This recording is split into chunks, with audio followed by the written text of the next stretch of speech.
Quick Man Tan.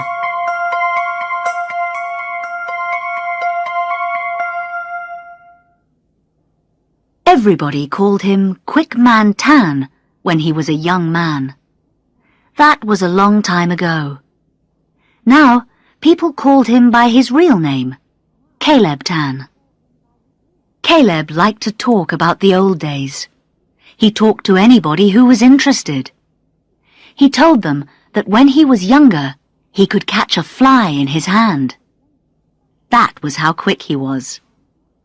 Sometimes tourists came to his cafe for coffee or maybe some chicken with rice. When they had a meal was best. Then Caleb had more time to tell them how quick he once was. I was the best, he told them. And, just to show them, he moved his hands in the air. He moved like the fighters in kung fu films. Nobody could fight like me, he always said. I was the best in Singapore. But he wasn't very quick now. He still knew what to do, but he was slower. Usually, people smiled at him and finished their chicken with rice. But sometimes, someone told Caleb he was a stupid old man. At those times, he went back into the kitchen and May, his wife, talked to them. Please don't mind my husband, she laughed to them. He just likes to think of the old days.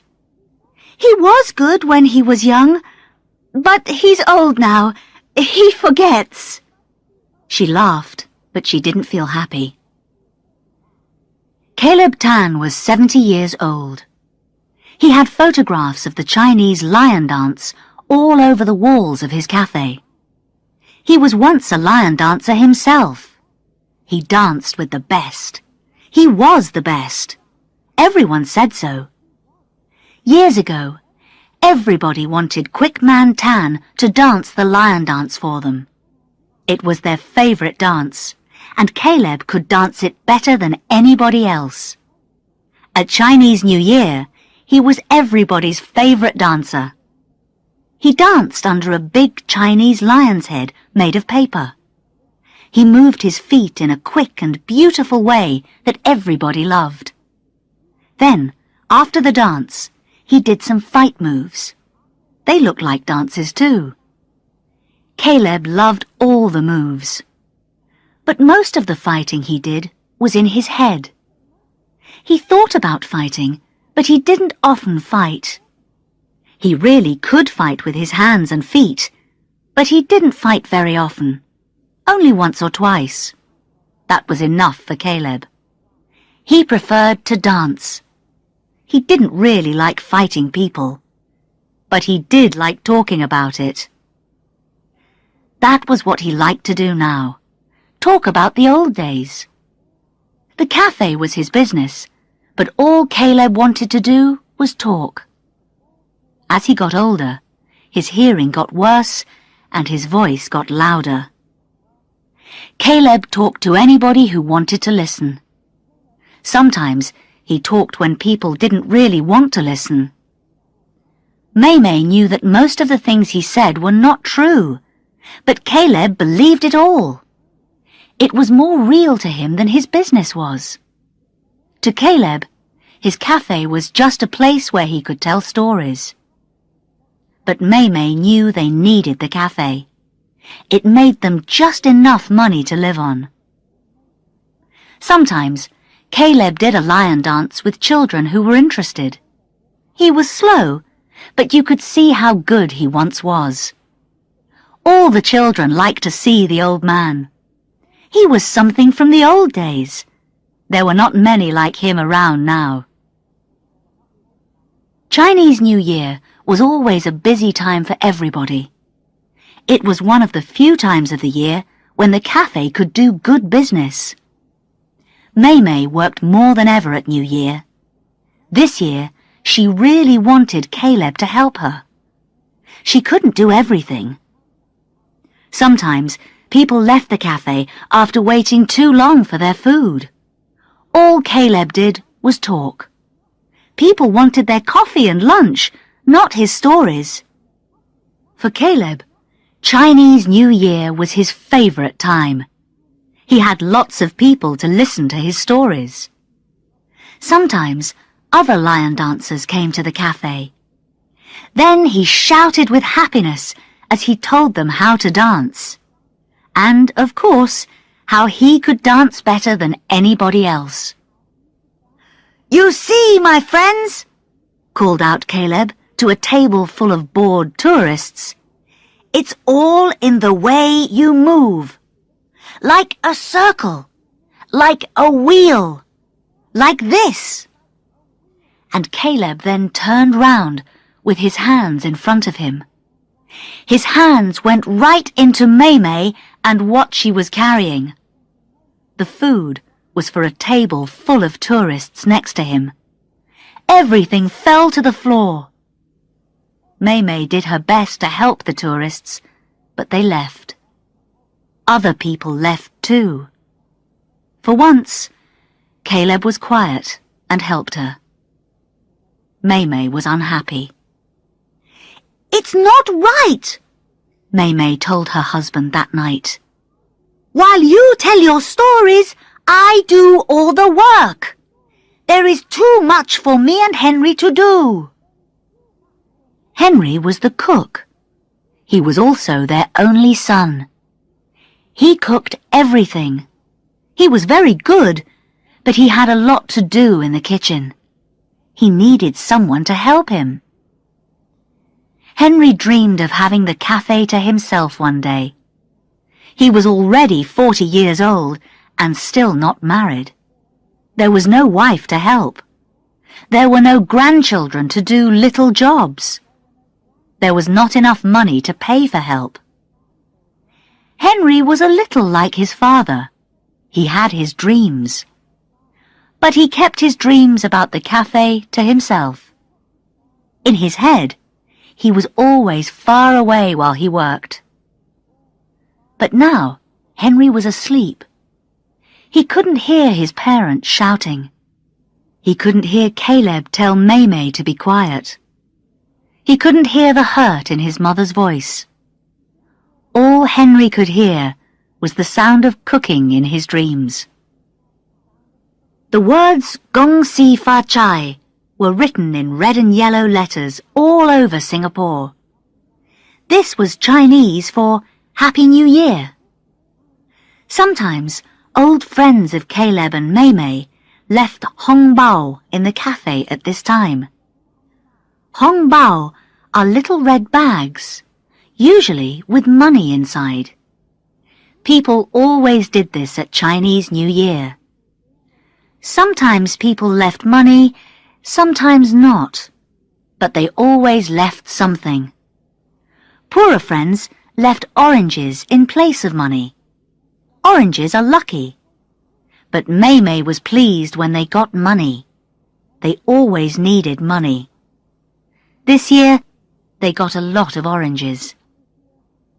Henry and Maymay wanted the cafe to do well this new year.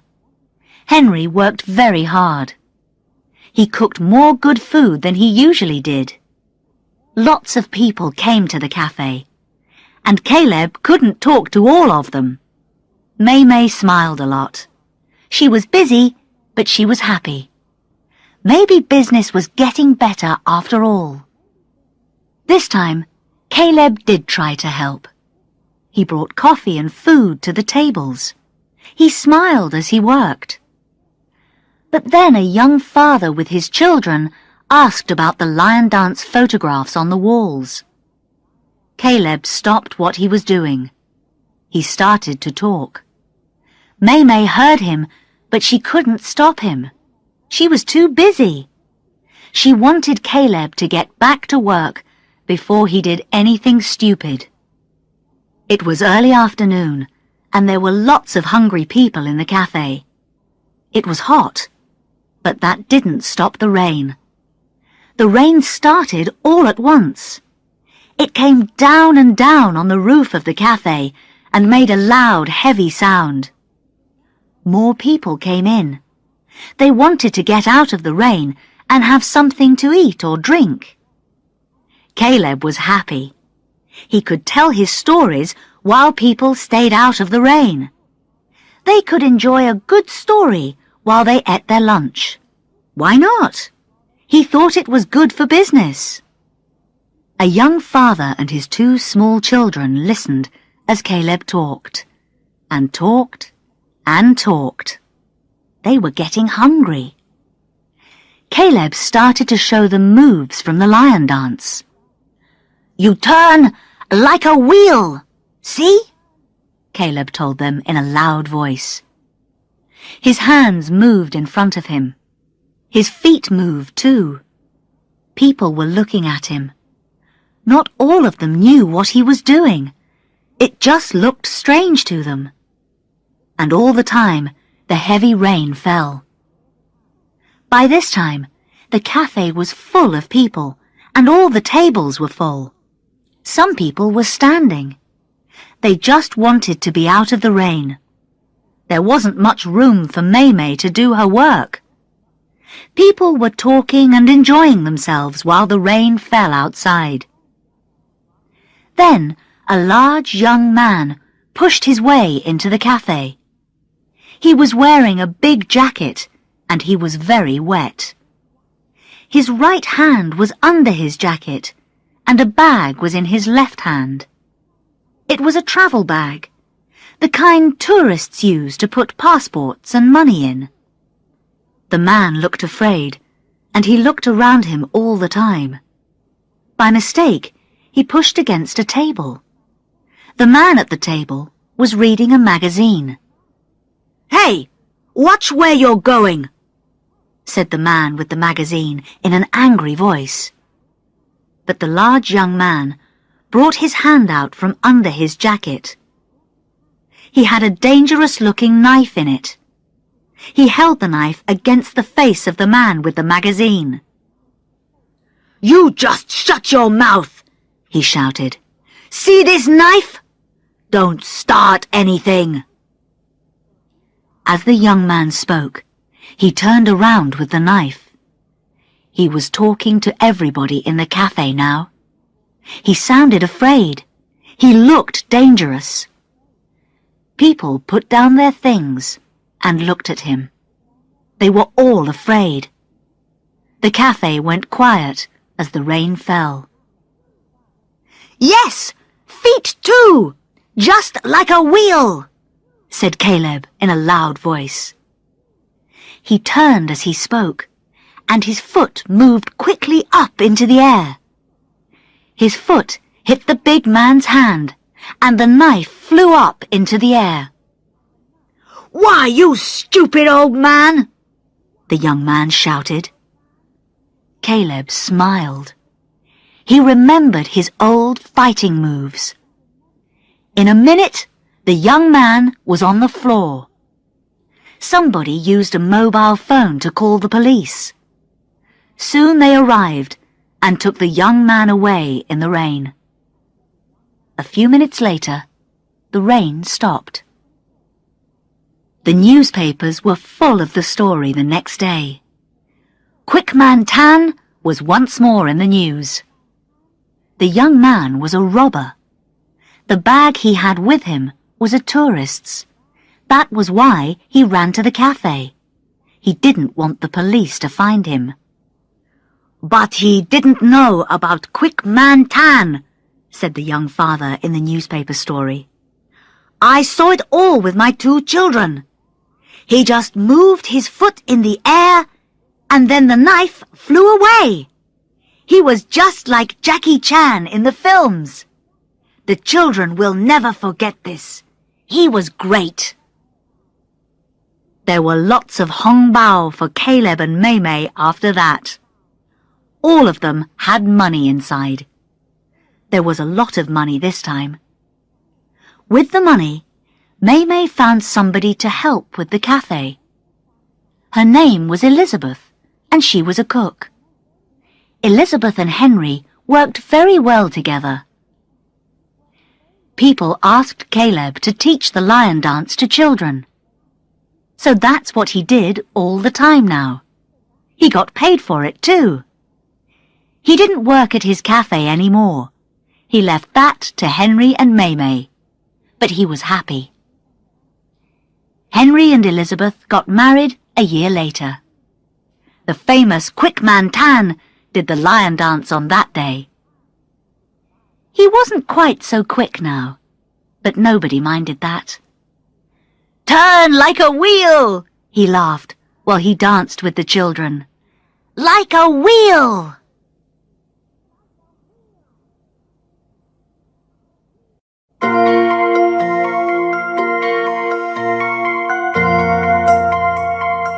The Wheel on the Wall.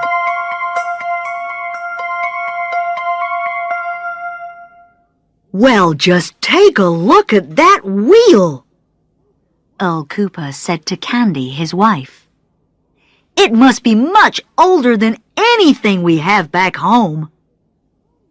When Earl Cooper travelled, he always thought of home. But there weren't many really old buildings in Texas. Now he was in Portsmouth, in the south of England. Portsmouth, Earl knew, was one of the best places to see old ships. Earl liked old things. They were staying at a pub which was very near to the sea. They could see lots of ships from the pub. That's why they liked it. Earl was looking at the wall outside the pub. The pub's name, the Old Swan, was on the wall. Next to the name was a wooden ship's wheel, and in the middle of the wheel was the name of a ship, HMS Swan. The wheel was old, Earl could tell, and it was there, just above his head. The Old Swan was hundreds of years old. Earl knew because it said so on the sign by the wheel. It said that in the past, sailors used the pub before they went to sea. Now the pub sold food and drink to tourists. They watched the ships and listened to the seabirds while they ate their meals. Earl Cooper was 60 years old, and both of his children, Mary Lou and Earl Jr., were parents themselves. Earl didn't work anymore. He had enough money. More than enough. Earl looked at the sign again. It told him how the oldest part of the pub was from 1350. The pub was bigger now, of course, but all of it was old. "How can a place be so old?" thought Earl. And it was still being used. "Are you getting ideas again, honey?" asked Candy. They always called each other honey. "You and your ideas? Sometimes you're just like a little boy, you big old thing." Candy liked to say things like that, but she liked him just as he was. Her husband loved finding out about the past. Earl knew all about his family name of Cooper. The family came from Portsmouth. That was why they were on holiday there now. The last Cooper to live in Portsmouth was his great-grandfather, Benjamin Cooper. Benjamin sailed from Portsmouth in 1875 at the age of 19. He wanted to make himself rich in America. He didn't make himself rich, but he had a good life. Benjamin died in Texas when he was 63 years old in 1919. It was just after the end of the First World War. Benjamin was waiting for his son, Ralph, to come back from the war in Europe. Just before Benjamin died, Ralph came back to America. He only had one arm now, but he had a new wife. Ralph was Earl's grandfather. Ralph Cooper always remembered the old things he saw in Europe in the war. He just loved stories about the past. He gave that love of the past to his children and to Earl. Earl was always his favourite grandson. Ralph told Earl lots of stories about old England. Other children heard cowboy stories from their grandfathers. Earl got old England. Earl remembered Ralph.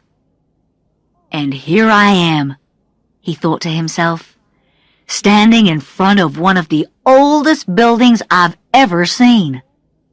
Not only that, it's in the very place where my great-grandfather, Benjamin Cooper, came from. Earl knew something else, too. Benjamin Cooper came to America on a sailing ship called the Swan. It was already an old ship in 1875, and Earl thought that there was nothing left of it now. But now he knew there was something left of the old ship. And there it was, the wheel on the wall of the Old Swan pub. Earl knew he wanted the wheel. He wanted to take it home to Texas. It was a part of his family history. It had to be his. Earl and Candy had a good meal that evening, some fine English beer, and then a good night's sleep. When he woke up, Earl knew just what to do. He told Candy all about it while they were eating breakfast. You know, honey, that ship's wheel is from old Benjamin Cooper's ship. I just know it. That's why I want to take it back home. I understand, honey, Candy answered with a smile, but it's part of this pub now.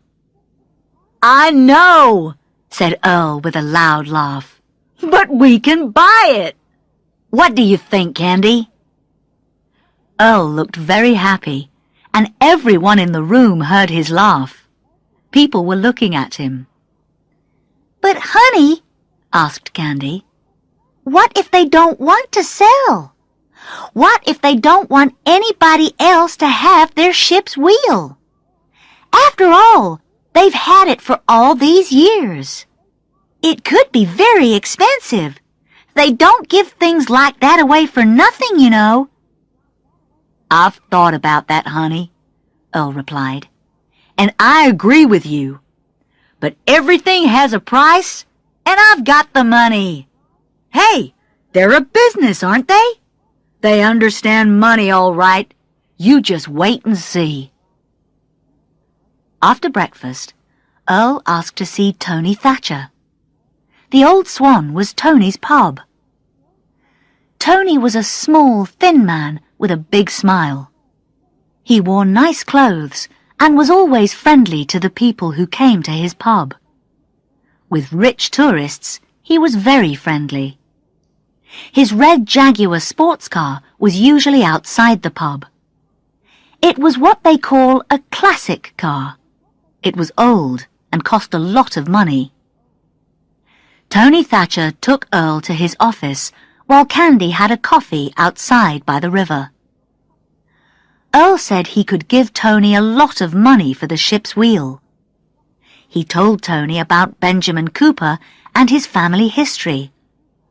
But Tony said no at first. After all, the wheel was very old, and it was part of the pub's past. You can think of the past, Mr. Thatcher. Can I call you Tony? Or you can think of today. And with the money, Tony, you can buy another sports car. Maybe another old Jaguar. And as I've told you, the wheel is part of my family's past, too. So you could say it's going back home in a way. So, what do you say? A month later, Earl and Candy were smiling as they looked at the wall of their house in Houston, Texas. Earl thought to himself that, at last, he had a piece of his family's past. He was happy. In Portsmouth, Tony Thatcher was happy too. He was putting another Jaguar into his large garage. He was careful not to drive into any of the 6 ship's wheels in the garage. A friend of his made the wheels for him. They were just like the one that Earl bought. And there was another wheel on the outside wall of the old Swan now. Old or new, Tony thought there was no way that a tourist could ever know which was which. Never in 100 years.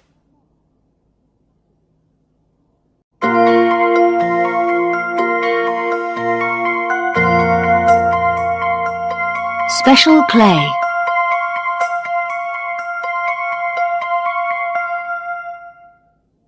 Emilio Lopez was a boy with problems. His family was poor, and they didn't know what to do with him. He was 13 years old, but his parents still couldn't find the right school for him. Not anywhere in Cleveland, Ohio, in the USA. So far, not one of the schools wanted to have Emilio. They just couldn't help a boy with his difficulties. That's what the schools all said. Emilio was not a bad boy. He just got very angry sometimes. He got angry when he didn't understand things. He didn't like things that he couldn't understand. Not understanding something made him afraid, and being afraid made him angry. He was a big boy for his age, too. His teachers didn't find it easy to stop him when he got angry. But he wasn't the kind of boy who liked to get into fights. No, he usually broke things or sent furniture flying across the room. But breaking things could be dangerous. He could hurt somebody, or himself, doing things like that. His parents were very unhappy about their son. They wanted to do the best for him, but they knew that one day he could get into real difficulties. Then a doctor from a university came to see Emilio. He was somebody who knew all about the kind of problems Emilio had. He said Emilio needed special help. The doctor said Emilio needed to go to a special school where there were young people like him. The students lived at the school. His parents were pleased to hear that the school was free. It was also good for them for Emilio to be away from home for a while. His father and mother loved Emilio, but they also had 3 other children to look after. Emilio didn't say a lot, but everybody knew he was intelligent. He found it difficult to make friends or talk to people. He wanted to talk, everybody knew that, but there was something that stopped him. It was like there was a wall there that was too high for him to get over.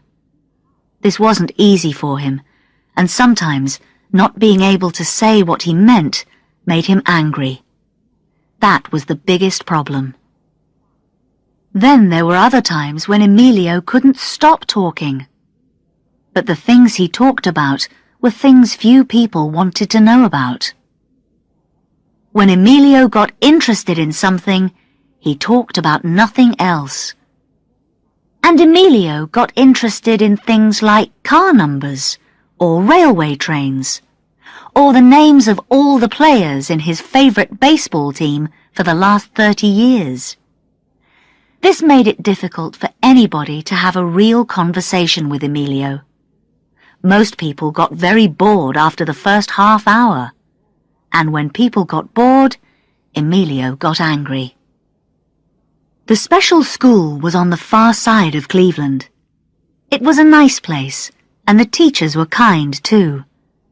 They taught all of the usual things at the school, but the classes were a lot smaller. Things didn't look very different to Emilio at first. And at first, he was just the same as ever.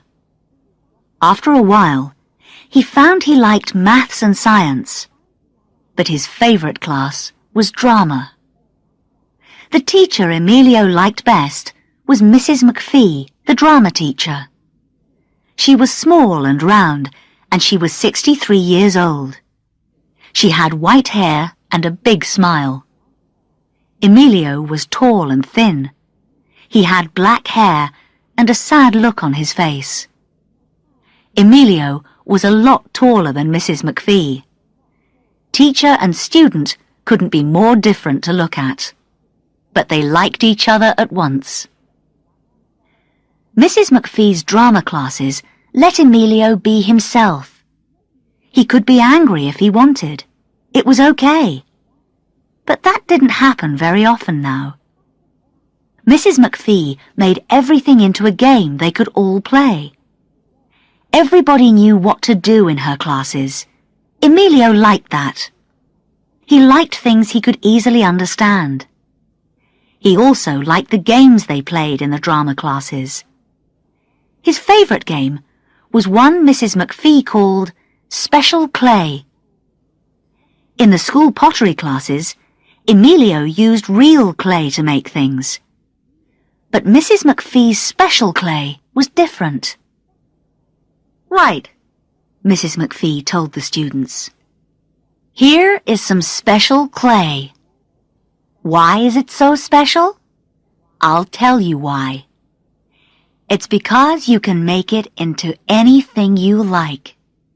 It can be big, it can be small. It can be a car, a baseball bat, anything. But most of all, you must see the thing in your head just as if it was in front of you. Then, in a very careful way, you make the thing with your hands. After that, you show us how to use it. Then, once you've finished, you just make the thing small again and put it back into your pocket." But Mrs. McPhee had no clay. There was nothing there. Her hands were empty. But nobody ever said so. It was all real to them at the time. Emilio believed it more than anybody. He was always most careful to make things just right. And when his car or his boat or his guitar was ready, it was just as if it was really there. And not just for Emilio. Everybody else in the class believed it too. Until the game was over. For those few minutes, Emilio couldn't be happier. Things got better for Emilio. Nobody said he could be just like everybody else. But for the first time ever, Emilio felt he could do something with his life. To Emilio and everybody who knew him, that meant a lot. Mrs. McPhee's drama classes also helped Emilio with his anger. Before then, his anger was like a wall in front of his mind. It was a problem he couldn't get over. But now, at last, his anger was a problem he could do something about. Emilio's teachers soon found that he was very good at pottery. He could make things out of clay that were quite beautiful. He made little people and animals that looked just like the real thing. But you always knew they were made by Emilio. There was something about them that you couldn't mistake for anyone else's work. By the time Emilio was nearly 16, he was doing very well at school. He still had problems, but he was much better than before. He was also becoming well known as a good young potter. People already wanted to buy the things he made. He could make quite a lot of money from pottery, everybody was sure. Mrs. McPhee knew Emilio could learn to be a great potter. All he needed was the right teacher. Mrs. McPhee wanted to make sure he got that teacher. She had a friend who was a well-known potter. His name was Grover Jackson, and he had a pottery studio which was next to Lake Erie. Grover was the best potter she knew, and a good teacher. He made the kind of things in clay that Emilio loved. Grover also liked to see good young potters work at his studio. Mrs. McPhee and his parents took Emilio to see Grover. The boy and the potter liked each other right away. Grover said Emilio could be a fine potter. Emilio could work with him. He could learn from him and stay in a room at his studio. He said Emilio could sell anything he made and could make some money. This was good news for Emilio and his parents. Emilio, of course, loved the studio and couldn't wait to start work. But first, he had to go home and get his things ready. Mrs. McPhee had a big green and white car. It was 30 years old, and people often told her to get a new car. But she never did.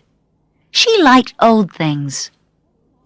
She said she could take Emilio and his things to Grover's studio in her old car. There was lots of room in it. Emilio's parents liked Mrs. McPhee and were happy for her to help. The day came at last when Emilio was ready to go. He knew how important this day was, not only to himself, but to his family as well. And, of course, to his good friend Mrs. McPhee. Thanks to her, he wasn't just another boy with problems. That's what he thought, and he was probably right. Emilio still had some problems, of course. Talking to people still wasn't easy for him, but he could look after himself now. He could cook and clean, and knew how to drive a car. It was still early in the morning when Mrs. McPhee's old green and white car arrived. Emilio and his family were already waiting outside. His family were all feeling both sad and happy at the same time. Emilio felt the same way. He was sad to leave, but happy to go. Emilio put his few things into the car. After saying goodbye to his family, Emilio and Mrs. McPhee were off. The pottery studio was about an hour's drive away from Emilio's home. Everything was fine. Mrs. McPhee was a careful driver, and the day was warm. Soon they could see the blue waters of Lake Erie through the open windows of the car. But after a while, the waters of the lake began to turn grey. The sky became dark. It began to rain. Mrs. McPhee turned her car into the road that led to Grover's studio. She knew they were now only a few kilometers away. The rain didn't stop. It got worse. They closed all the car windows. Soon the heavy rain made it very difficult to see the road. Mrs. McPhee slowed down as she looked for a good place to stop the old car. But the young man in the fast sports car behind her didn't slow down until it was too late. The sports car hit the back of Mrs. McPhee's car. Both cars then came to a stop at the side of the road. Emilio was lucky. His seatbelt kept him safe. He looked at Mrs. McPhee. She was still wearing her seatbelt, but her eyes were closed. Emilio didn't know what to do. At first, he felt angry like he did when he was at school. How could something this bad happen? Why now? But he knew he mustn't get angry. He must do something. But what? He got out of Mrs. McPhee's car and looked at the sports car. He saw that the driver was not much older than him. There was blood on the driver's face, and his eyes were closed. Emilio knew he must get help. Mrs. McPhee didn't have a mobile phone. She didn't like them. Did the young man have a phone with him?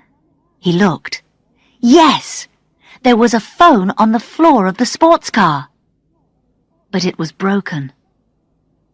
At first, Emilio thought of waiting for another car to come and stopping it. But the road was quiet, and not many cars used it. It could be a long time before a car came, and he didn't have time.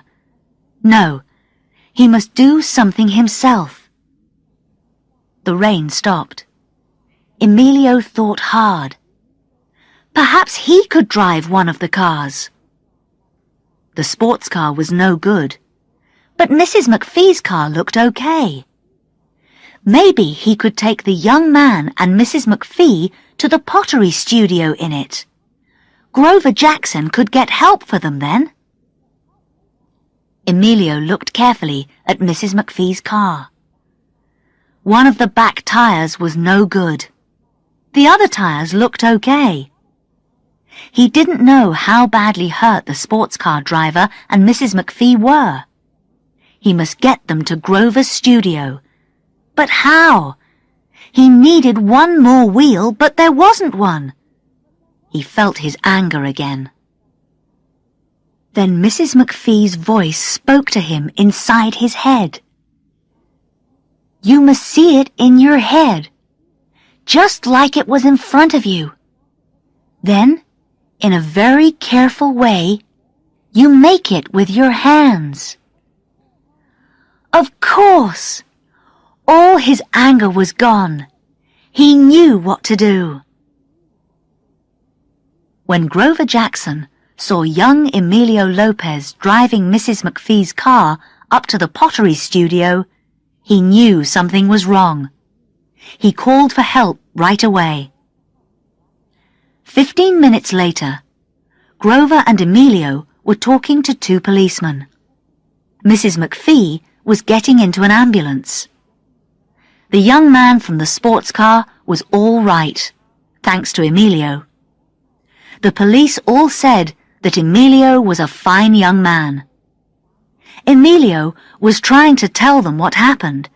They were asking him a lot of questions.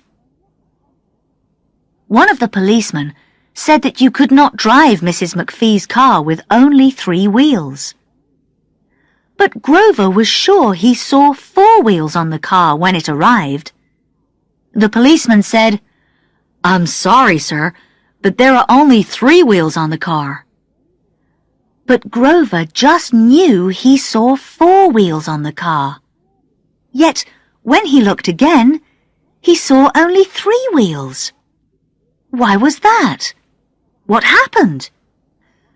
Could Emilio tell him where the 4th wheel came from? Where was it now? Hey! Mrs. McPhee shouted from the ambulance. She was fine, but she wasn't going anywhere without seeing Emilio first. She told the police that the hospital could wait a little longer for her. Emilio wasn't the kind of boy to put his arms around people he liked. He just gave a big smile when he saw her. The smile told Mrs. McPhee all she needed to know. Grover put his arms around her and laughed. Grover told Mrs. McPhee about the 4th wheel. She looked very interested, but said nothing. Then Grover asked Emilio about the wheel. Emilio answered by putting his hand on his pocket. Emilio knew the car needed another wheel. Then he remembered Mrs. McPhee's drama classes. You must see it in your head, just like it was in front of you. Then, in a very careful way, you make it with your hands. All it needed was for him to believe. So he made the wheel. And he did believe in it. And it did work, just like she told him. And when the job was finished, he put it back into his pocket. So Emilio spoke just 2 words to answer Grover. Grover Jackson thought he knew a lot about clay. But he didn't understand the answer Emilio gave. Emilio knew. He and Mrs. McPhee knew. They both laughed as they said the words again together. Special clay.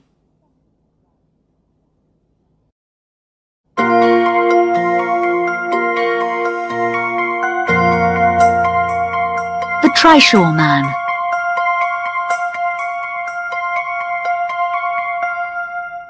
Gregory Lim was only 13 years old, but he was the best student in his class. All his teachers said he was doing very well. "Singapore needs young people like him," they said. "He'll go far." But Gregory wasn't very good at sport. He wasn't bad, but he wasn't good. It wasn't important, not really. He was intelligent, but he wasn't strong. Gregory's father, Thomas Lim, was strong, very strong, and he loved his son. No father could feel better about his son than Thomas did. He was always thinking about his only child. Thomas drove a trishaw, and he worked for many hours a day. He drove people around on a 3-wheeled trishaw bicycle. The bicycle pulled a seat for 2 people. It had a kind of big umbrella at the back. This went over the seat to keep the sun out of people's eyes.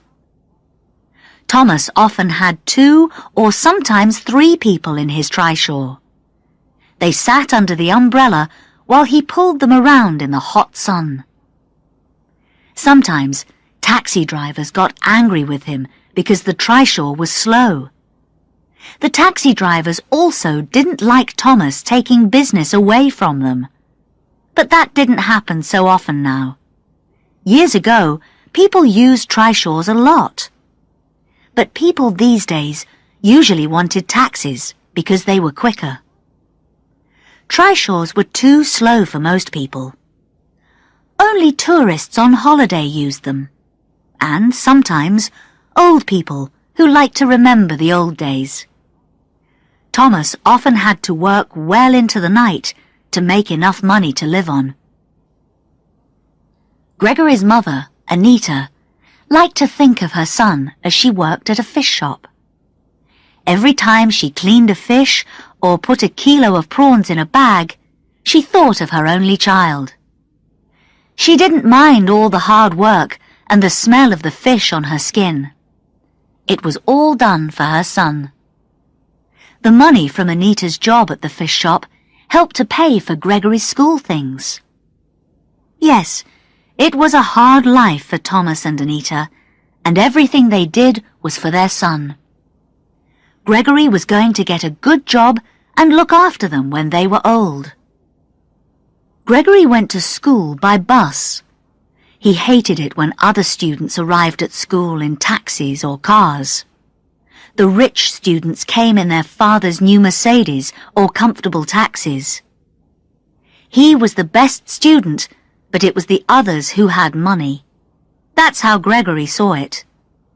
They were the ones with nice new clothes. They played computer games. They ate hamburgers at expensive fast food restaurants when they wanted to. And everybody knew his parents were poor. That's what Gregory hated most.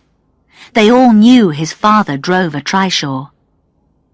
Everybody saw his father pulling tourists around in the hot sun. Could there ever be a worse job than that? Why, driving an old taxi was better than driving a trishaw.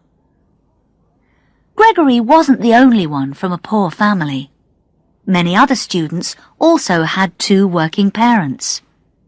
But their fathers had better jobs than his father. They didn't work in the hot sun, and they wore nice clothes. They got paid every month. Gregory loved his father. He knew how hard he worked. If only his father had a different job. Gregory was an A student, but his father was a poor trishaw driver. It was all wrong. No, Gregory never forgot what his father did, but he often wanted to. "Ay-ya!" said Thomas to himself as he pulled the trishaw up a hill. There were 2 heavy tourists in the back, and the roads were full today. It was National Day, a holiday in Singapore. It was very busy, and everybody was having a party. People were out in the streets.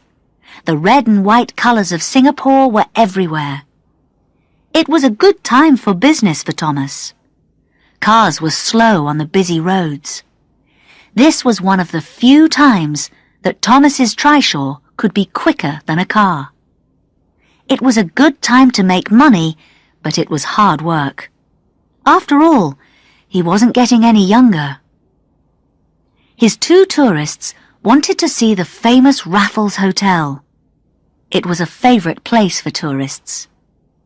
On that day, there was another visitor to the hotel, a beautiful and very famous film star called Diane Troy. She was making a film in Singapore. Diane was having a day off from filming and wanted to rest. But she had lots of fans who wanted to see her. Everybody knew Diane Troy was staying at Raffles. The street outside the hotel was very busy. People were there for National Day and also to see their favourite film star. There were hundreds of people all around the front of the hotel. They all wanted to see Diane Troy. The fans were happy, but after a time they felt uncomfortable. The sun was hot, and it wasn't easy for people to move. There were just too many people there. All the taxis coming to the hotel moved slowly because of the crowd. It was still early afternoon. The day was at its hottest.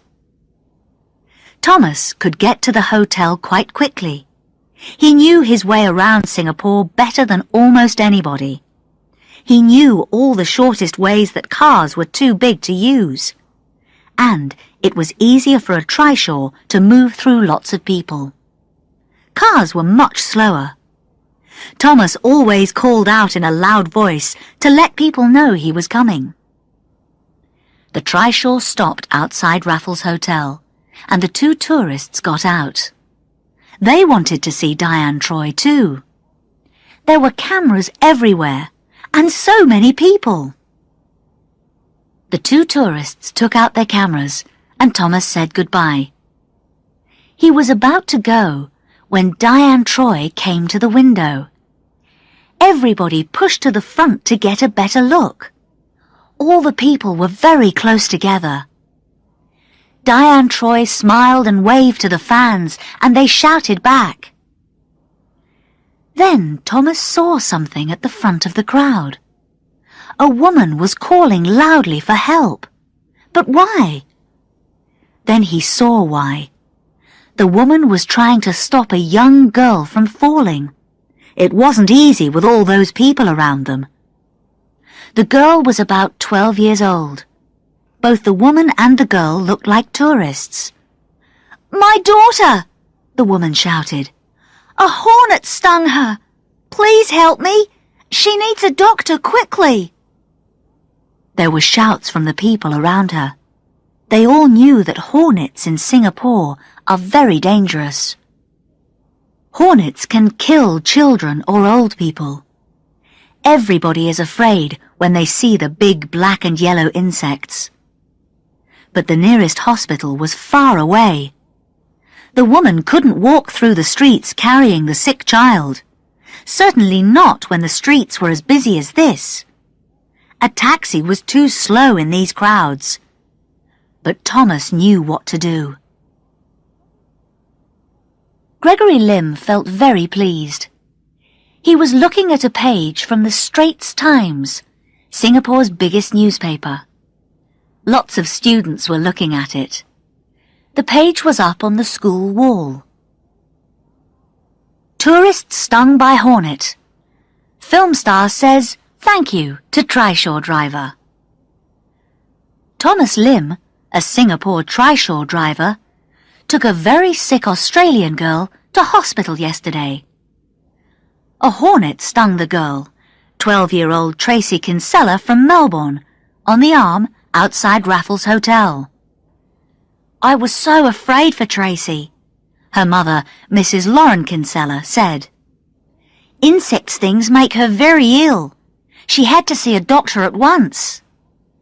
Police officer Melvin Yip, who was at the hotel, told this newspaper what happened. The crowds of people made things worse for Miss Kinsella. The girl needed help quickly. A taxi couldn't get through the crowded streets in time. It certainly was quick thinking from Mr. Lim. With his trishaw, he was much faster than any car. Yes, Miss Kinsella is well now because of Mr. Lim. I'm sure of that. Miss Diane Troy, the famous film star, saw what happened. I saw it all from my hotel window, Miss Troy told this newspaper. I was saying hello to my lovely Singapore fans at the time. Then I saw that poor girl. She looked very sick, but Mr. Lim was so good. He knew just what to do and got that poor girl to a doctor in time. Gregory smiled as the students read the newspaper story on the wall. That was his father they were reading about. His father, the trishaw driver.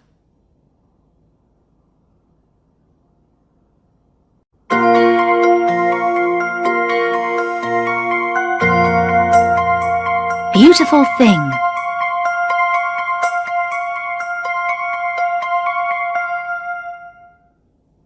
Beautiful. Very, very beautiful. Where did you find it? The professor asked. Well, I said, I didn't really find it. It found me. Professor Selkirk looked very happy, and I was feeling happy myself. I've been at university for 2 years now, I thought, and this is the first time he has said something nice to me. Okay, I know all the other students have found interesting things, but not me. I never found anything, not until now. Now I was, at last, someone he was interested in. The professor smiled at me. He had quite a nice face, really. Old but kind. You have to be a real archaeologist to find something like this, Polly, the professor said. Polly? He usually calls me Miss Hopkins. He must really like what I've found, I thought to myself. Yes, he went on. A real archaeologist sees right away what something is. That's what we're here for. We're here to study things from the past, things we find in the earth. We can learn important things if we know how to look. So, how did this beautiful thing find you? I looked again at the beautiful thing he had in his hands. It was round and as big as my hand. It looked like a little wheel from something, a thin silver-coloured wheel. It was dirty, but you could still see its lovely silver colour, like a CD. But there were lines on it. Was it writing of some sort? Maybe. It was strange, I said. I mean, I wasn't looking for anything unusual. Then, all at once, it was there at my feet. I know that sounds stupid, but that's how it happened, really. That's okay, Polly. We archaeologists know what that means, don't we? The professor said. My face told him that I didn't know. It's what we call the nose, he laughed. The nose is the feeling you get when you know something is important. It doesn't look important at first, but it is. That's when you really know archaeology, when you can do that. It's really wonderful. It was nice that the professor thought I had the nose, but I knew I didn't. No, the silver disc really did come from nowhere. It was just like it decided to find me. But I couldn't say that to the professor now, not when he just said I had the nose. So, what do you think it is, Professor Selkirk? I asked. You know, Polly, he replied with a smile, I have no idea. I couldn't believe what I was hearing. I mean, I always thought the professor knew everything. Why didn't he say it was Roman or something? After all, he's the professor of archaeology here, not me. Is it Roman or something? I asked. I was trying to help. Well, Polly, I've never seen anything like it before. I think I'll have to ask some people to take a look at it. You know, this really is very, very beautiful. So, no Romans then. What about the lines on it? I asked. Is it some kind of writing? Maybe, he said. I'm afraid I just don't know. All I know is that it's old. It has to be. How do you know it's old? I asked again. It was unusual for me to ask so many questions. Maybe it's some kind of CD or something. Then they were making CDs about 2,000 years ago, he answered in a quiet voice. You see the earth around it, Polly? Look at the colour. This disc hasn't seen the light of day for hundreds, thousands of years. Anybody can see that. This thing is older than it looks. And anyway, there's no hole in the centre. And CDs all have a hole in the centre, don't they? The professor asked some people to come to the university and look at the disc. They were at the university for a week. I don't know what they did to the disc, but it wasn't long before they asked me to speak to them. They wanted to ask me lots of questions. I was, after all, the person who found the disc. Professor Selkirk was in his office with two people, a man and a woman. They were older than the professor and looked important. Dr. Janet Collins and Dr. Danny Fellows are old friends of mine, the professor said.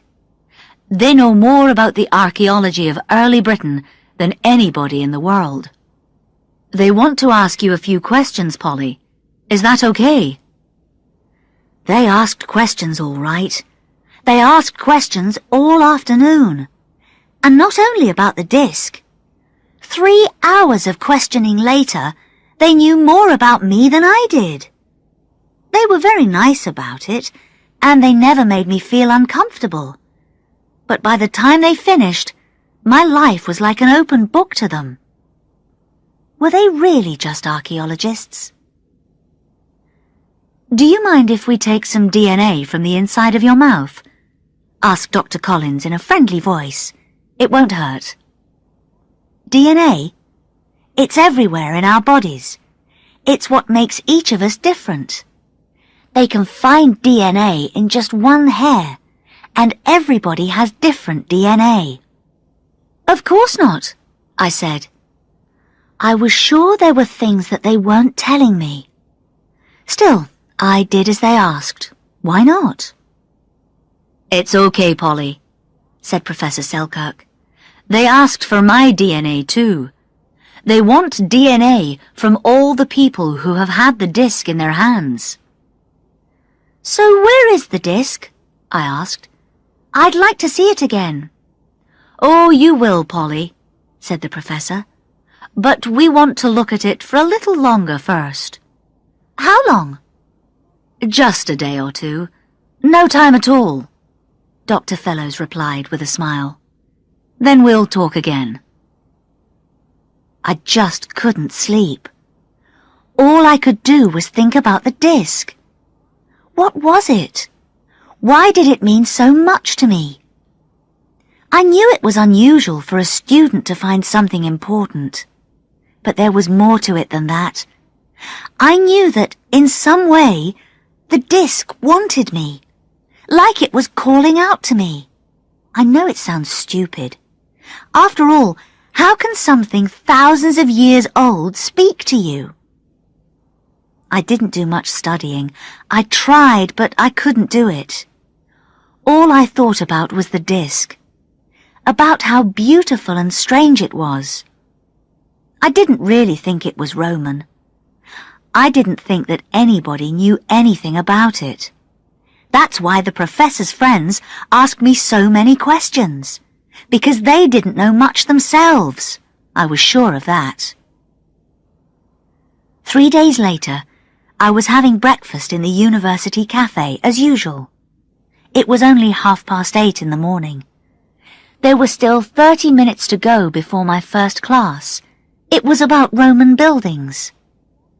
I usually have breakfast with other students and talk to them.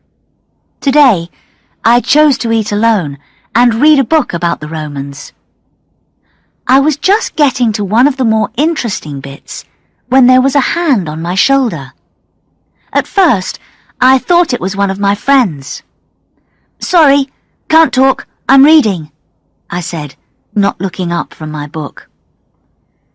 "It's nice to see you working so hard, Miss Hopkins," said a voice I knew. But it wasn't another student. It was Dr. Fellows. Dr. Collins was with him. They both laughed. "But today you can stop for a little," said Dr. Collins. "We have some important things to talk about. But not here. Let's go to the professor's office." Professor Selkirk's office wasn't very big, and it looked a little strange. It was quite a new office with computers and other new things. But everywhere you looked, there were things from the past next to them. And there was the professor sitting at his desk. The disk was on the desk in front of him. He smiled, but the look in his eyes told me he had something important to say. I felt hot in that small room with 3 other people. "Polly, please sit down." We all sat down. Me in front of the professor's desk and the others behind it. I felt like a little girl at school again. I waited for somebody to speak. "You said the disc looked like a CD," the professor began. "Dr. Collins thinks that perhaps you are right, Polly." I didn't say anything, but my mouth opened. I closed it quickly. "You see," Dr. Collins said, "we didn't understand what the lines on the disc were at first. We looked at the disc in all kinds of ways. We looked at the earth from the disc, but we found nothing.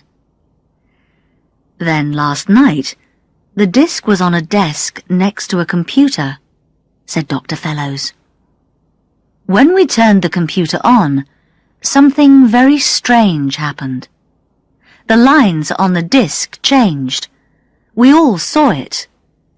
It was almost like the disc knew about computers, like it wanted to speak to us."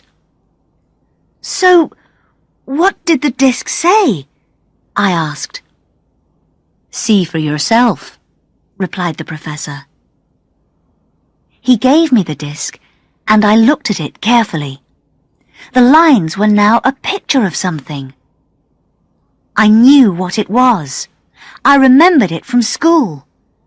It was a picture of DNA. "I can see you know what it is," Dr. Fellows smiled. "But this DNA, the one in the picture, is rather different. It isn't from the professor or from us. It isn't from anybody else at the university. Except you. You see, Polly, this is a picture of your DNA." "And what's more," Dr. Collins began, but the professor spoke before Dr. Collins could finish. "Perhaps this isn't the right time. Polly has heard enough for now, don't you think?" "No, Professor. We have to tell her," Dr. Collins answered. "And now is a good time to do it." I didn't like the sound of this. "Tell me what?" Dr. Fellows spoke now. "You see, Polly, the DNA in the picture is yours. There's no mistake about that. But there's something else." "And what's that?" I asked. The DNA in the picture, your DNA, isn't from a person. It's different, Dr. Fellows said slowly. It looks like a person's DNA, but it isn't. We haven't ever seen anything like it before. Not anywhere on Earth. What are you saying? I shouted. My family are from London. Now you tell me that we're from Mars or something? Don't be stupid. We're not saying anything more for now, said Dr. Collins. Maybe the disc changed your DNA. Maybe not. We don't know. But we need you to stay with us. That's the only way we'll find an answer. Stay with you? I asked. What do you mean? Where? For how long? I mean, I have work to do. It's all right, Polly, said the professor. I've already spoken to the university. You can have all the time you need. They understand. Do they? I answered. I was feeling rather angry with them. I'm not sure I do. Are you saying I can't go home until you find answers to all this? Do I have to stay here until you can read an old CD? Of course, I didn't really think of the disc like that. But I like going home to my flat, and I like going out with my friends. I don't like being told what to do or where to go. Who were they to stop me from doing these things? That's just what we are saying, said Dr. Collins. I didn't like the way she said it. Her voice wasn't so friendly anymore. And the disc is something we don't understand yet. It could be something we've never seen before. It's not my problem, I shouted as I got up from my chair. I'm me, a student. I'm not from Mars. I'm going home now and nobody is going to stop me. And nobody tried to stop me. Not until I opened the door and found two large men there. Excuse me, I said. I tried to get past them. It was like trying to walk through a wall. I looked back at the professor. His face looked sad. Perhaps he couldn't do anything about any of this. I didn't know. So, you really do mean it? I asked, looking at the two doctors. They said nothing. You know, I don't think you two are just archaeologists. You're not, are you? We are, said Dr. Fellows. But we do other important things too. Now I think it's best if you come along with us. I'm not usually the kind of person who gets angry easily. But this time, I couldn't stop myself. I went over to the table and took the disc in my hands. I did it before anybody had time to stop me. It's all because of this little thing, I told them, so I'm taking it. They all stood up. They all told me to be careful, that there was no need to be angry. I wasn't listening to them. I'm going to walk out of that door. Try to stop me, and I'll break this stupid disc in two. I didn't really know how to break it, but they didn't want me to try. The two large men at the door also looked very uncomfortable. Then the strangest thing happened. The disc in my hand sent out strong light, like a little sun. I couldn't look at it, but it wasn't hot. I closed my eyes. A second later, I opened my eyes again and looked at my hand. My hand was empty. The disc was gone. The next week, they let me go back to my studies. The strange thing was, they couldn't find anything different about my DNA anymore. They couldn't understand it. They looked at my DNA many more times, but now there was nothing unusual about it. After a while, they said it was all a mistake. Anyway, they let me get back to my flat and my friends. And the disc? They said it wasn't really old or unusual after all. Really, the disc was nothing more than a CD. It was a mistake, and they were sorry. But it was best for me not to tell anyone at all. Didn't I think that was best? Maybe I did. I never said anything about the disc to Professor Selkirk again. I didn't really know what to say to him. But I knew the disc was real. Was it from some other world? Was another world trying to say something to us? I was sure of it. Maybe the disc saw how angry I was. Perhaps it knew this was not the right time to talk to us. Yes, there was a mistake. But was it our mistake or not? You tell me.